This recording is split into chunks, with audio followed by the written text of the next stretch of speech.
네, 여러분 안녕하십니까? 용접기능사, 특수용접기능사 공통 필기, 요약 및 예상 문제 4회 시간입니다. 여러분을 환영합니다. 설명으로 들어가겠습니다. 서브머지드 아크 용접의 용제입니다. 서브머지드 아크 용접은 용제 중 흡습성이 가장 작은 용제는 용융형 용제이고 흡습성이 가장 큰 용제는 소결형 용제입니다. 용융형 용제는 흡습성이 가장 작은 것으로서 소결형에 비해서 좋은 비드를 얻을 수 있고 화학적으로 균일합니다. 근데 소결형 용제는요, 흡습성이 가장 크다고 그랬죠? 분말 형태로 작게 누에 결합해서 만듭니다. 혼성형 용제도 있습니다. 흡습성이 용융형과 소결형의 중간 형태입니다. 다음 티그 용접과 고주파 교류를 보겠습니다. 텅스텐 이너트 가스, 즉 텅스텐 불활성 가스 용접이라고 그러죠. 아크의 안정을 위해서 고주파 교류를 전원으로 사용합니다. 고주파 교류입니다. 고주파 교류는 아크 발생이 쉽고 전극의 소모를 줄일 수 있어서 텅스텐 봉의 수명이 길어집니다. 티그 용접에 고주파 교류를 사용하는 목적은 무엇이냐면 긴 아크 유지가 용이하다는 것, 아크를 발생시키기 쉬우며 비접촉에 의해서 용착금속과 전극의 오염을 방지한다는 것, 세 번째로 고주파 전원을 사용하기 때문에 모재에 접촉시키지 않아도 아크가 발생한다는 것, 그 다음에 동일한 전극봉에서 직류 전극성에 비해서 고주파 교류의 사용 전류 범위가 크다. 즉 교류이기 때문에 사용 전류의 범위가 큽니다. 다음 인장 응력을 보겠습니다. 외력이 작용하면 재료 내부에서는 이것에 저항하는 힘이 생기죠. 이를 가리켜서 응력, 스트레스라고 합니다. 응력이란 단위 면적당 작용하는 힘을 말하고, 그래서 힘을 단위 면적으로 나누는 거, 이것을 응력이라고 그러죠. F를 A로 나눈 거예요. 포스를 에어리어, 단면적으로 나눈 것을 응력이라고 합니다. 같은 힘을 준다 하더라도 힘을 받는 면적이 넓으면 응력은 작아집니다. 반대로 잡아당길 때 생기는 응력을 우리는 인장 응력이라고 합니다. 다음 노치를 보겠습니다. 노치란 모재의 한쪽 면에 흠집이 있는 거, 불룩 튀어나오거나 흠집이 있는 것을 노치라고 그럽니다. 용접부에 노치가 있으면 응력이 집중되어서 크랙이 발생하기가 쉽습니다. 다음은 전기저항 납땜에 대해서 알아보겠습니다. 전기저항 납땜에 사용되는 용제는 도체, 즉 전류가 흐르는 도체라야지 부도체이면 안 됩니다. 도체라야 됩니다. 금속의 표면이 산화되지 않아야 합니다. 모재나 땜납에 의한 부식이 최소한이어야 합니다. 납땜 후에 슬래그 제거가 용이해야 합니다. 이것이 전기저항 납땜이 갖춰야 할 조건입니다. 용접 이음부를 예열하는 목적은 무엇입니까? 용접부를 예열하는 목적은 용접 시에 발생하는 용접열에 의한 재료의 갑작스런 팽창, 수축에 의한 변형되는 것, 이것을 방지하기 위해서 잔류응력 제거에 있기 때문에 용접예열은 오히려 용접부를 경화시키는 것보다 연화시키는 것, 부드럽게 하는 것 역할을 하는 것이 용접예열의 목적입니다. 따라서 용접부 예열로 인해서 모조의 열 영향부와 용착금속의 경화를 방지하고 연화를 증가시킨다. 열 예열로 인해서 열 영향부의 용착금속의 경화 방지, 딱딱해진 걸 방지하고 오히려 부드럽게 하는 연화를 증가시키는 것입니다. 다음 전자빔 용접을 보겠습니다. 전자빔 용접은 고에너지 전자빔을 사용해서 금속을 접합하는 일종의 용융 용접 공정으로 다양한 산업 분야에 사용되고 있습니다. 전자빔 용접은 용접부가 작아서 이별량도 적으므로 열 영향부 역시 작고 열 영향부가 작습니다. 정밀 용접이 가능하나 다만 단점이라면 설비비가 많이 든다는 것입니다. 전자빔 용접의 장점, 에너지 밀도가 크다, 용접부의 성질이 양호하다, 아크 용접에 비해서 용입이 깊다, 활성재료가 용이하게 용접이 된다, 고속별단이나 구멍 뚫기에 적합하다, 얇은 판에서 두꺼운 판까지 다양하게 응용 범위가 넓다. 진공 중에서 용접하죠. 그렇기 때문에 불순가스에 의한 오염이 적고 높은 순도의 용접이 됩니다. 단점이라면요. 전자빔 용접의 단점이라면 용접부에 경화현상이 생기기 쉽습니다. X선 피해에 대한 특수 보호장치가 필요합니다. 그 다음에 진공 중에서 용접하기 때문에 진공 상자의 크기에 따라 모지의 크기도 제한된다는 것. 이러한 것이 단점이 되겠습니다.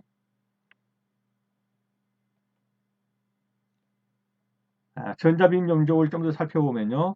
고밀도로 접속되고 가속화된 전자빔을 높은 진공 속에서 용접물의 고속도로 쪼인단 말이죠. 빛을 쪼이면은 빛과 같은 속도로 이동한 전자가 용접물에 충돌하면서 이 충돌로 인해서 열 에너지가 나오는 거예요.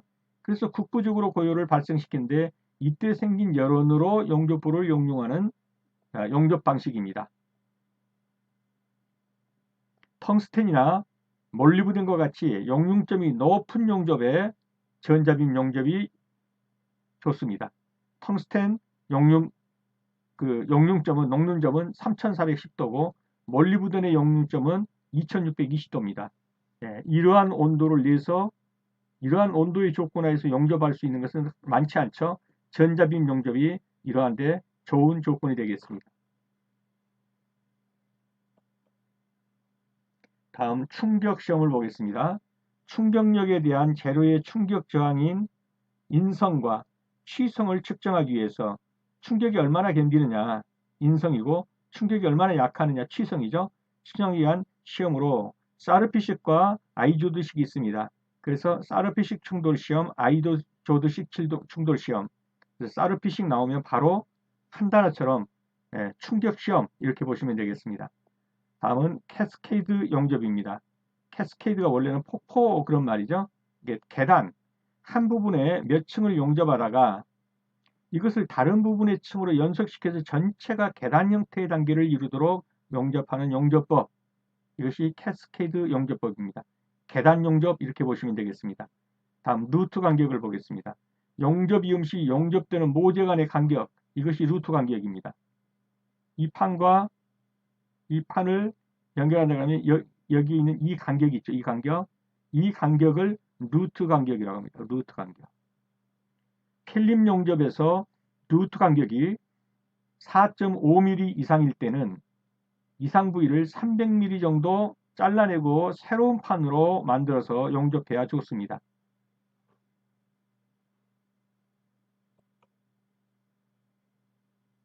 다음 뒷댐제를 보겠습니다. 뒷댐제는 맞대기 용접을 한 면으로만 실시하는 경우에 충분한 용입을 확보하고 용융금속의 용락을 방지할 목적으로 동종 또는 이종의 금속판, 입상 플럭스, 불성가스 등을 루트 뒷면에 받치는 것. 그래서 뒷면에 받치니까 뒷댐제입니다. 초음파 탐상법을 보겠습니다. 사람이 들을 수 없는 매우 높은 주파수, 주파수의 그 초음파를 사용해서 검사 대상물의 형상과 물리적 특성을 검사하는 방법, 초음파 탐상법입니다. 다음 투과법은 초음파 펄스를 시험체 한쪽 면에 송신하고 반대쪽 면에서 수신하는 방법, 이것이 투과법이고, 펄스 반사는요, 쪼개가지고 나오는 반사파로 반사하는데 이러한 불연속성에서 반사하는 초음파를 분석해가지고 검사하는 것을 펄스 반사법이라고 합니다.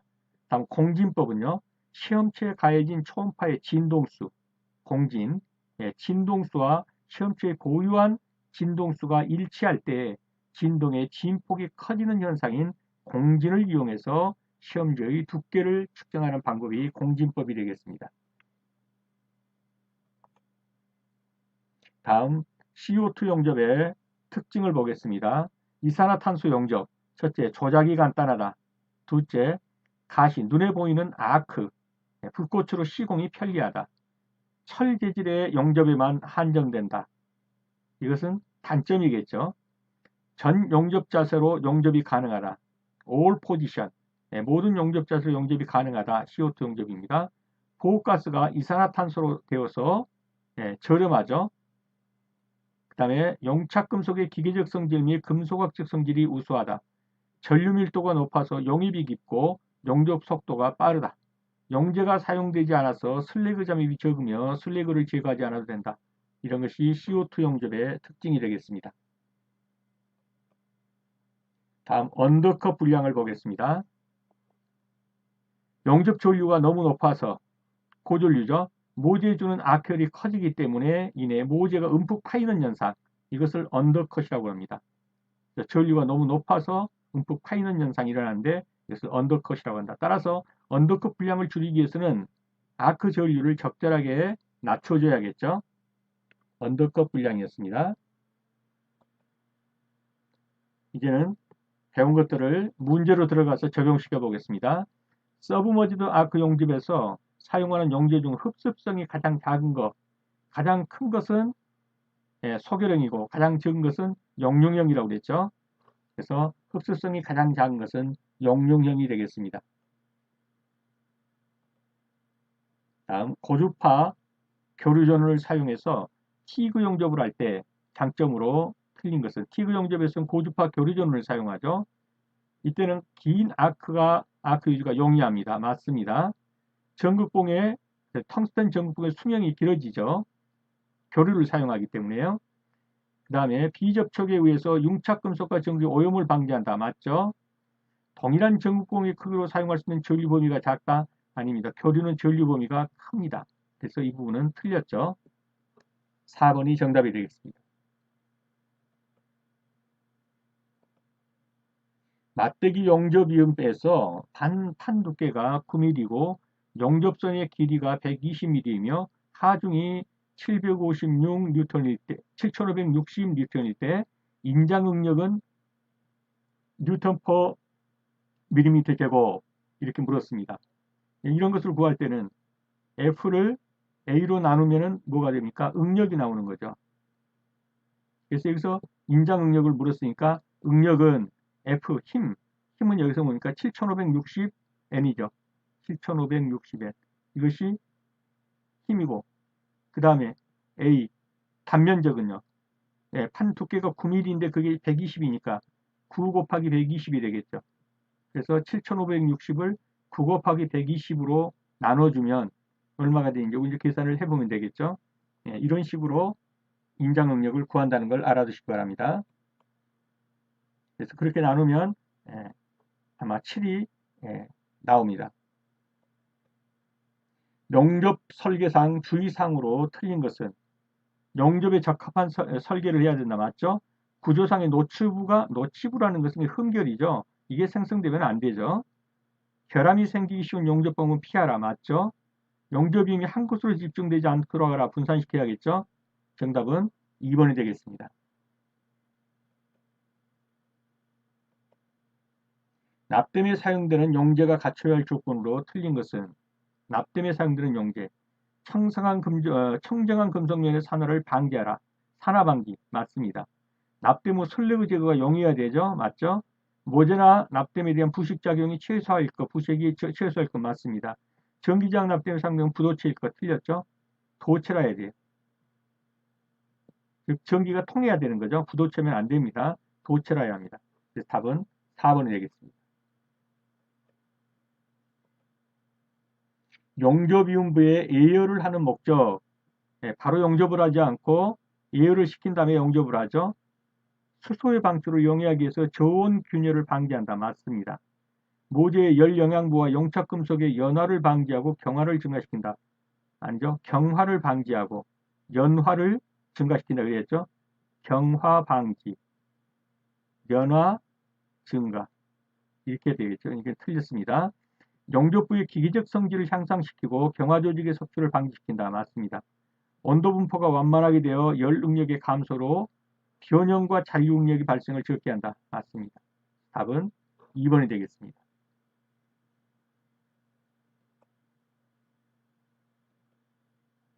전자빔 용접의 특징으로 틀린 것은 전자빔 용접, 정밀 용접이 가능하라. 맞죠?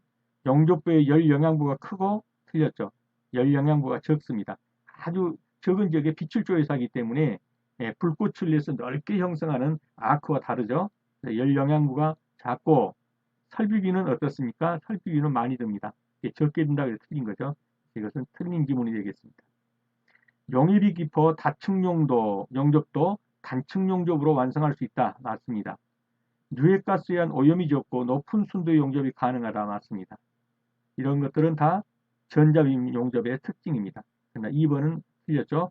용접부의 열 영향부는 작고 설비비는 많이 듭니다.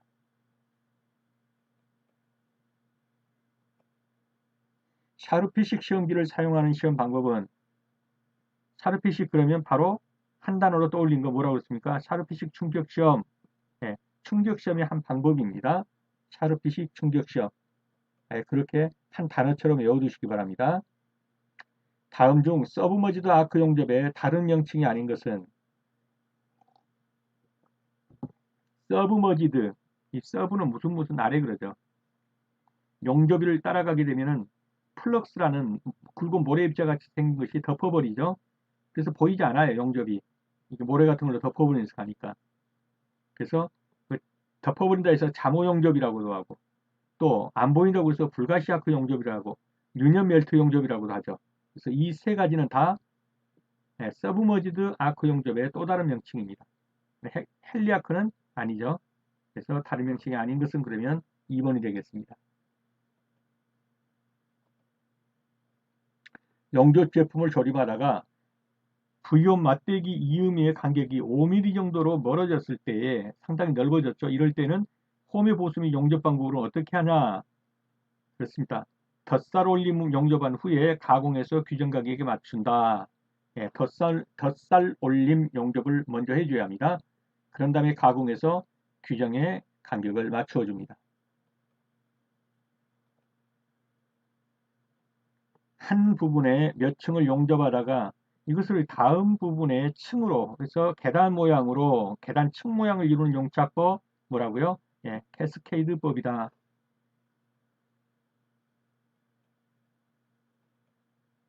산소와 아세틸렌 용기의 취급상 주의사항으로서 옳은 거 그랬습니다.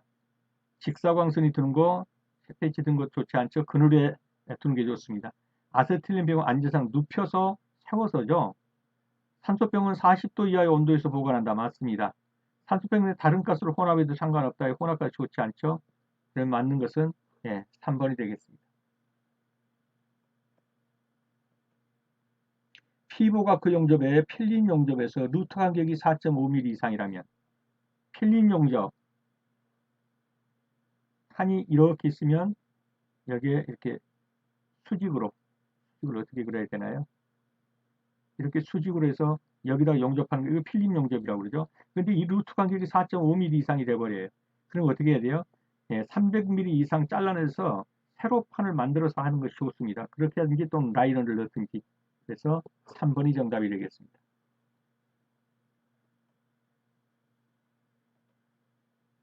다음 중 초음파 탐상법의 종류가 아닌 것.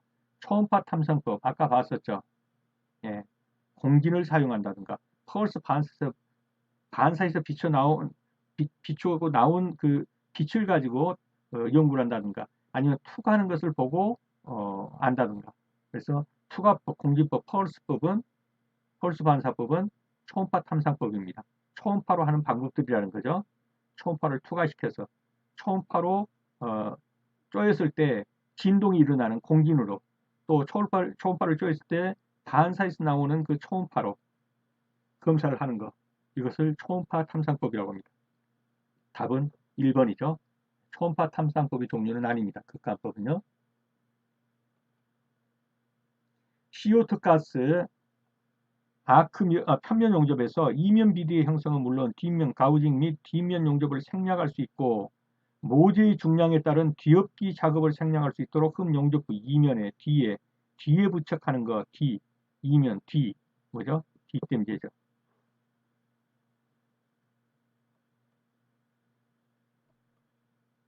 탄산가스 아크 용접의 장점이 아닌 거. 탄산가스 CO2 용접이죠. 가스 아크이기 때문에 시공이 편리하다. 맞습니다. 적용되는 재질이 철계통으로 한정되어 있다. 한정되어 있는 건 맞아요. 그런데 장점이 아닌 거 그랬으니까 이건 단점이거든요. 네. 철로 한정되어 있다는 건 단점이에요. 그래서 정답은 2번이 되고요. 용착금속의 기계적 성질 및 금속학적 성질이 CO2 우수합니다. 맞고요. 전류 밀도가 높아서 용입이 깊고 맞습니다. 용접 속도를 빠르게 할 수 있다. 맞습니다. 그래서 철계통으로 한정되어 있다. CO2는 철계통으로 한정되어 있다. 이것은 맞는데 문제는 장점이 아닌 것 그렇기 때문에 장점은 아니죠. 이건 단점이란 말이죠. 정답은 2번이 되겠습니다.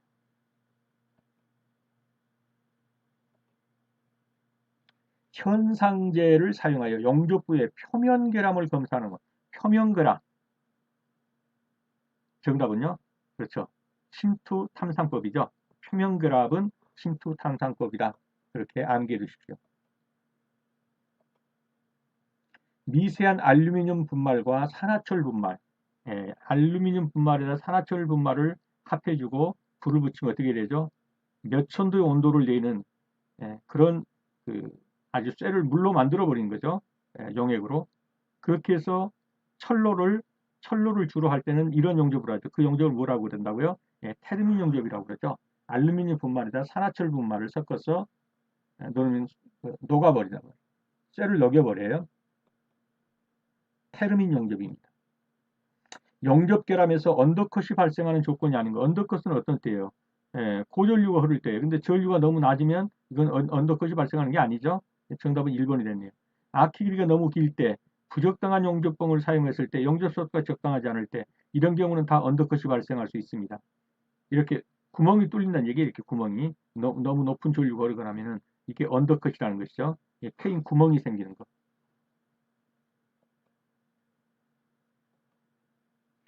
플라스마 아크 용접 장치에서 아크 플라스마 냉각가스, 아크 플라스마 냉각가스로 쓰이는 것은 뭐냐? 그렇죠. 아르곤과 수소의 혼합가스입니다. 플라즈마에서 플라즈마 냉각가스로 쓰이는 것은 아르곤과 수소의 혼합가스입니다. 네, 수고 많으셨습니다. 다음 시간에 다시 뵙겠습니다. 감사합니다.